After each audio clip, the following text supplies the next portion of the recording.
गेरुमामय है ईश्वरपुर पवित्र रामनवमी उपलक्षे औपदा ब्लॉक अंतर्गत ईश्वरपुर पंचायत रे पाखापाखि 300 रु ऊर्ध्व युवक माने मोटरसाइकल रे जय श्री राम नाम नहीं 3 गोटी पंचायत परिक्रमा करथिले। उक्त कार्यक्रम रे बालेश्वर जिलार सांसद प्रताप षडंगी जोग देथिले। सांसदक गदा लड़े बेस चिताकर्षक थिला।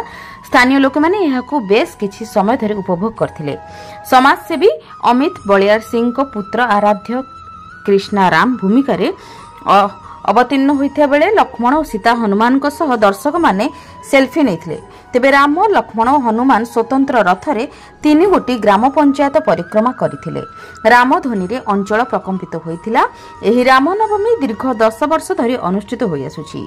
रामनवमी कमिटीर प्रतिष्ठाता सभ्य सुदर्शन महांती, अनंत गिरी, समाजसेवी अमित बलियार सिंह, शिवशंकर मढुआळ, सुधाकर मलिक, स्थानीय सरपंच साधना मलिक, बाबूराज विभू महापात्र, सीतानाथ पोथाल, दीपू मलिक, राजू राउत, बाबुली नायक, महाराजा बलराम विश्वाल प्रमुख सहयोग करथिले। ब्यूरो रिपोर्ट, जन अधिकार लाइव।